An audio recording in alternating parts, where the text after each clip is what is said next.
अस्सलाम वालेकुम। मैं हूं आगरदीन साहिर। नाज़रीन, बहुत सारी अहम खबरों के साथ आपसे मुलाकात हो रही है। आप जानते हैं कि राना सनाउल्लाह के बयानात और फिर अली अमीन गंडापुर के बयानात ने इस वक्त मीडिया के ऊपर बड़ी धूम मचाई हुई है। और इसके साथ ही अहमद मीर का कल का व्लॉग बड़ा अहम था। और उसके साथ आप जानते हैं कि मरियम वट्टू जो है बुशरा बीबी से मुलाकात करके आई और फिर उसके बाद इमरान खान का पैगाम लेके आई। तो ये खबर हमारे यहाँ मीडिया के ऊपर बहुत डिस्कस हो रही है। ये 3-4 खबरें हैं और तीनों खबरें बहुत अहम हैं। अगर आप चैनल पर नए हैं तो सब्सक्राइब करें, लाइक करें, बेल आइकन को दबाएं ताकि आपकी सपोर्ट अब तक पहुंचती रहे और हम आपकी और हक सच की आवाज बनते रहें। नाज़रीन, राना सनाउल्लाह साहब, आप जानते हैं कि पिछले 2-2.5 साल में एक बात बहुत ज्यादा मुस्लिम लीग नून की तरफ से और हुकूमती ऐवानों की तरफ से आती रही कि इमरान खान जो है वो मिन्नतें तरले कर रहा है, वो एनआरओ मांग रहा है और वो चाहता है कि मुझे माफ़ी दे दें और वो मुझे माफ़ करके जेल से बाहर निकालें और माइंदा आप ऐसा कुछ नहीं करूँगा जिससे हुकूमत को तकलीफ पहुंचे।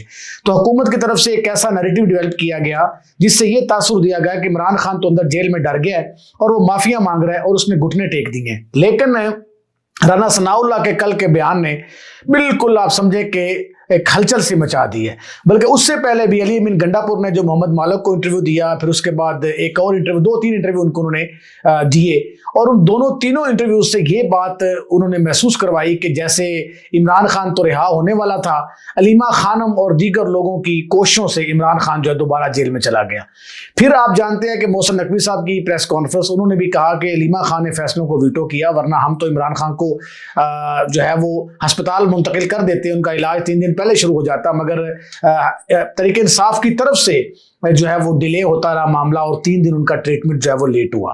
तो अब सूरत ये थी कि हमारे यहाँ इस तासुर को बड़ी तकवीत मिल रही थी कि इमरान खान जो है वो माफ़ी मांगना चाहता है, वो एनआरओ मांगना चाहता है और हुकूमत जो है वो डटी हुई है क्योंकि मईशत बहुत बुलंदी पर जा रही है। पाकिस्तान में बेतहाशा नौकरियाँ हैं, पाकिस्तान में नौजवानों की उम्मीदें रंग लाई हैं, पाकिस्तान में दूध की नहरें बहना शुरू हो गई हैं, शहद की नहरें शुरू हो गई हैं। तो पाकिस्तान तो तरक्की की मनाजिल तय करता करता करता करता सुपर पावर बनता जा रहा है। लिहाजा इमरान खान जेल में रहेगा तो मुल्क बेहतर होगा, वरना तो मुल्क डूब जाएगा, खुदा न खास्ता अगर इमरान खान बाहर आ गया। तो ये तासुर दिया गया और पाकिस्तान में ये नैरेटिव अगरचे कामयाब नहीं हुआ, मगर कोशिश पूरी की गई कि इस नैरेटिव को डेवलप किया जाए और आवाम के दिमागों में बिठाया जाए। मगर बहरहाल राना सनाउल्लाह के एयरवाई को दिए गए इंटरव्यू ने सारा कच्चा चट्टा खोल दिया। राना सनाउल्लाह ने कहा कि 2 दफा इमरान खान से डील की बात हुई, दोनों दफा इमरान खान ने डील नहीं की। वो कहते हैं कि भाई मेरी शर्तों पर मुझसे डील करनी है, यानी सुलह करनी है तो करें, अदरवाइज खुला की कोई गुंजाइश नहीं है। अच्छा, राना सनाउल्लाह साहब की एक स्टेटमेंट ने सारा जो माजी है मुस्लिम हुकूमत का वो वाजे कर दिया, जो पिछले 2-2.5 साल का है। उन्होंने कहा कि इमरान खान साहब कहते हैं जी आप मेरी जगह पर आ जाए और मैं आपकी जगह पर आ जाता हूं, तो ये शर्त तो कम अज कम किसी को कबूल नहीं है।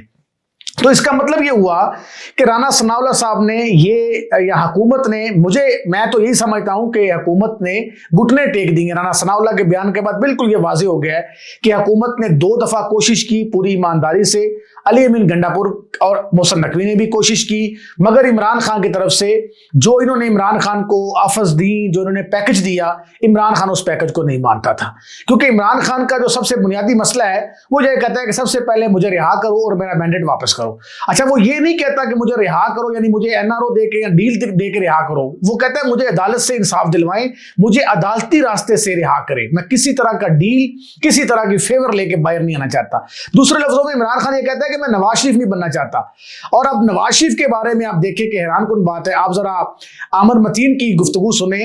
उसने शायद आमर मतीन ने कल एक जगह तबसरे में कहा, या आज भी एक हमारे साफी शायद खान अब्बासी के जरा आप गुफ्तगू सुने, जिसमें उन्होंने कहा कि आसफ अली जरदारी को जेल में जो सहूलियात मुयस्सर थी, हैरानकुन सहूलियात थी। और आमर मतीन की गुफ्तगू का मैंने कहा कि मैंने आज उनका वो कुछ पोस्ट मुख्तलिफ जगह पे शेयर हुई। तो अब इससे अंदाजा लगाइए कि और अगर ये 2 शख्सियत ना भी कहती तो क्या लोगों को नहीं पता कि कोट लखपत के अंदर क्या कुछ होता रहा है। वो सहाफ़ी जो वहां जाते रहे हैं, देखते रहे हैं चीजों को, वो सारे बता चुके हैं कि नवाज शरीफ और आसफ अली जरदारी की जेल नहीं थी, बल्कि वो एक 5 स्टार रेस्टोरेंट था जहां वो हर तरह की पिकनिक मनाते रहे, एंजॉय करते रहे, खाना पीना करते रहे, चरखे तक खाते रहे। बल्कि जब कचहरी में हजरत आसफ अली जरदारी पेश होते थे तो वहां चरखे भी मंगवाए जाते थे। तो ये सूरत हाल आप इससे अंदाजा लगाएं। और वो शख्स आज इमरान खान को ये कह रहा है कि जनाब तुम्हें जेल अगर तुम नहीं रह सकते तो फिर तुम पॉलिटिक्स छोड़ दो। तो इससे आप अंदाजा लगाएं कि ये उसने गाली बेसिकली इमरान खान की जेल को भी गाली दी है और जमहूरी निजाम को गाली दी है कि वो शख्स जो जमहूरियत की बालादस्ती के लिए खड़ा है और ईमानदारी से जेल काट रहा है, और उसने किसी अपने जितने उस पर सैकड़ों मुकदमे हैं और उसने किसी मुकदमे में ऐसी कोई इस्तदा नहीं की, तकरीबन 500-700 वकील मुख्तलिफ औकात में पेश हुए, किसी में उसने कोई ऐसी इस्तदा नहीं की जिससे लगे कि वो माफी मांग रहा है या वो आपसे एनआरओ मांग रहा है। तो राना सनाउल्लाह के इस बयान ने सारा कच्चा चट्टा खोल दिया और ये बेसिकली हुकूमत की शिकस्त है। ये राना सनाउल्लाह के बकौल हुकूमत ने शिकस्त तस्लीम की 2 दफा, लेकिन इमरान खान उस डील पर नहीं आए। कुछ दिन पहले मैंने वीडियो किया कि मोहम्मद मालक ने जो कहा था कि इमरान खान को एक पैकेज दिया गया है, मगर वो पैकेज नहीं मान रहा। उसमें यही शर्त थी कि जनाब आप आए, कमेटियों का हिस्सा बने और हम इलेक्शन कमीशन जो है उसके स्ट्रक्चर को भी तब्दील करेंगे, बेहतर करेंगे और आपके मुकदमात के और आपके जो बाकी असीरान जमात हैं उनके लिए बेहतरी की गुंजाइश पैदा करेंगे। मगर बहरहाल इमरान खान डील कभी नहीं मान रहा, ये बात बड़ी क्लियर हो गई है। और अगर किसी को ये लगता है कि इमरान खान अब भी, क्योंकि अगर इमरान खान ने बाहर आना होता, अच्छा हामिद मीर साहब ने बड़ी अच्छी बातें की। उन्होंने कहा अली अमीन गंडापुर साहब ने जो बात की, खासकर शहबाज गिल और सलमान अकरम राजा और फलां फलां और अली मां खान के खिलाफ बोल रहे हैं, उन्होंने ये कहा कि अली अमीन गंडापुर को ये लगने लग गया था कि इमरान खान साहब रिहा होने लगे हैं और ये जेल यहाँ से अस्पताल जाएंगे, अस्पताल के बाद बनी गाला चले जाएंगे। तो उन्होंने कहा कि इसका मतलब है सारा क्रेडिट जो है वो तो सोहेल अफरीदी ले जाएगा। लिहाजा उन्होंने इस तरह का तमाशा खड़ा करके मीडिया के ऊपर इस सारे मामले को सबोताज करने की कोशिश की है। और उसके बाद उन्होंने ये भी कहा कि अली अमीन गंडापुर जो है ये बताए कि ये इमरान खान के पास जाके कौन सी बातें करता था और जब यहां से पैगाम लेके जाता था और क्या बात कर रहा। और अली अमीन गंडापुर इतवार को भी मुलाकातें करता था जेल में जाके, जब जो मुलाकातों का दिन नहीं होता था उस दिन भी मुलाकात करता था, यहां तक कि रात को भी जाके अडियाला के अंदर उसकी मुलाकात हो जाती थी इमरान खान से। तो इमरान खान को तो पता चल गया था कि जो शख्स इस तरह बगैर किसी पाबंदी के, बगैर किसी शेड्यूल के मुझसे मिलने आता है, ये किसी आशीर्वाद के बगैर तो मुमकिन नहीं है। तो अली अमीन गंडापुर, मैं 2 दिन पहले एक बड़े अहम तहरीक इंसाफ के सियासतदान के पास बैठा था, तो उन्होंने मेरी ऑफ द रिकॉर्ड उन्होंने ये कहा कि भाई सच्ची बात है कि अली अमीन गंडापुर डबल विकेट पे खेलता रहा है हमेशा, और फिर जाहिर है उसके बाद नुकसानात जमात को हुआ। अच्छा, मैं बार बार एक बात कर रहा हूं कि पाकिस्तान तहरीक इंसाफ को खराब करने में पाकिस्तान तहरीक इंसाफ के लोगों ने बड़ा अहम किरदार अदा किया है। क्योंकि ये अभी आप देख लें, अलीमा खान की गुफ्तगू सुन लें, नौरीन खान की गुफ्तगू सुन लें, अभी सोहेल अफरीदी ने इमरान खान रिहाई फोर्स का आगाज किया है और कहा कि इसकी पूरी कमांड इमरान खान किसी को सौंपेंगे और पूरे प्लान के साथ इमरान खान रिहाई फोर्स जो है वो काम करेगी। अब सवाल यह है कि इमरान खान रिहाई फोर्स कहां काम करेगी? अगर वो पंजाब के अंदर करेगी तो वो जो नौजवानों के ऊपर मुकदमात होंगे, गद्दारी के, बागी होने के मुकदमात होंगे, उन मुकदमात से कौन उनको निकलवाएगा? अभी तो 9 मई के मुकदमात नहीं खत्म हुए।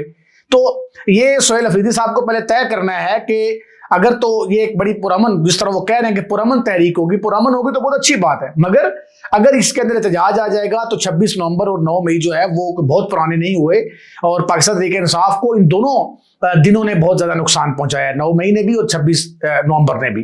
तो तहरीक इंसाफ को एक पुरअमन शेड्यूल्ड मेहनत और जिद्दोजहद की जो है वो जरूरत है। मरियम वट्टू जी बुशरा बीबी से मुलाकात करके आई और उन्होंने आके कहा कि इमरान खान ने कहा कि मुझे मारने का पूरा मंसूबा बनाया गया है। जिस तरह नौरीन खान ने भी गुफ्तगू की, उन्होंने ये भी कहा कि इमरान खान कहते हैं जी उनको अभी रिपोर्टें नहीं दी गई, जब तक रिपोर्टें नहीं आएंगी कोई भी मामला हल नहीं होंगे। अब ये देखिए कि मरियम, मुझे लगता है कि बुशरा बीबी की मुलाकातों पर पाबंदी लग जाएगी, क्योंकि बुशरा बीबी और इमरान खान की मुलाकात तो होती है, तो इमरान खान का पैगाम बुशरा बीबी तक आए, बुशरा बीबी का पैगाम फिर जो बुशरा बीबी की मुलाकाती हैं वहां आए और फिर उसके बाद मरियम वट्टू के ट्वीट की तरह बाहर आ जाए।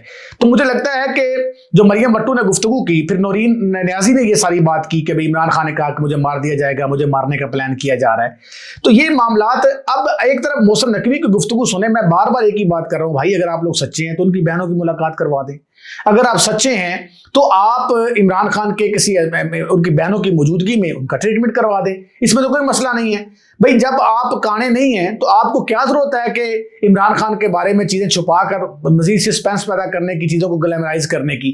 तो ये मामला जो है वो बहुत हाइप क्रिएट कर गया। बहरहाल इस वक्त अली अमीन गंडापुर के जो बयानात हैं, इससे पार्टी के अंदर जितना इंतशार पैदा हो रहा है, मुझे लगता है कि, और मेरा ख्याल है कि इमरान खान इसके ऊपर स्ट्रिक्ट एक्शन लेंगे भी, और उनको लेना भी चाहिए, क्योंकि अगर नहीं लेंगे एक्शन तो फिर डेफिनेटली जमात के और अली अमीन गंडापुर के जो पर्सनल किरदार है, मैंने पहले कहा कि उससे पूरी पूरी पार्टी वाकिफ है। मैं जितने लोगों से मेरा पिछले 1 महीने 1.5 में रब्ता हुआ है, सब ने यही कहा है कि अली अमीन गंडापुर जो है वो चीज़ों को ख़राब करने के लिए भाग रहा है। जब चीज़ें ठीक होने लगती हैं, अली अमीन गंडापुर आके दरमियान में कोई नया कट्टा खोल देता है और चीज़ें सारी ख़राब हो जाती हैं। लिहाजा एक तो अली अमीन गंडापुर साहब को इस चीज़ का ख्याल करना चाहिए कि पाकिस्तान तहरीक-ए-इंसाफ एक मुश्किल दौर से गुजर रही है, और अगर वो इस चीज़ को नहीं समझते तो फिर हालात जो हैं वो मजीद ख़राब हो सकते हैं। और पाकिस्तान तहरीक-ए-इंसाफ इस चीज़ के कहता है जी, वो बार बार मैंने अलीमा खान को कहा, बराए मेहरबानी मैं हाथ जोड़ता हूँ, इमरान खान को बाहर निकलने दे, बाहर निकलने दे। भाई इमरान खान बाहर आ गया तो फिर आप बताएं कि ये जो बाहर बैठ के बढ़ के मारते हैं वो किधर जाएंगे।